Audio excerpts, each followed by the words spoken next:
Today we're gonna make some gluten-free brownies with one secret ingredient, maple condensed milk. To make our brown butter, it all starts off with some butter, but make sure you have unsalted butter. Just throw it in a pot. Set the temperature to medium-high heat. As the butter melts, you'll notice that it'll begin to foam. Make sure to constantly stir and scrape the bottom of the pan. You wanna make sure that nothing sticks and burns. As soon as the butter turns golden brown and emits a nice nutty aroma, you know it's ready. Incorporate the maple condensed milk into the brown butter.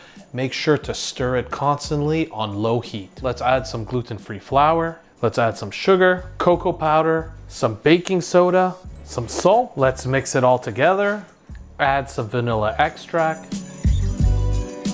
Once your dry ingredients are properly incorporated, we're gonna add some chocolate chips. Just mix them a little bit so they're evenly incorporated. Now pour all of your wet ingredients into the bowl with the dry ingredients. Now mix it, but make sure you don't overmix. Let's prepare a baking pan.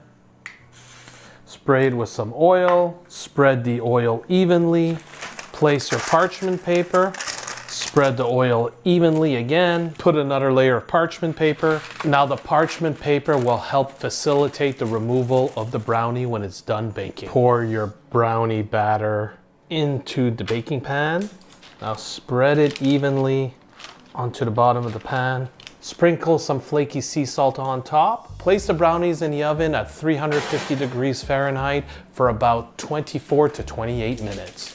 Remove the brownie from the oven. You can let your brownies cool in the baking sheet for about 20 minutes on a cooling rack. Once it's ready, remove the brownie from the baking sheet by pulling on the parchment paper, slice, and enjoy. Now, if you're impatient like me and you want to eat it after 20 minutes, it's gonna be extra gooey. If you enjoyed this gluten-free maple condensed milk brownie, please subscribe to my channel and check out these other great videos.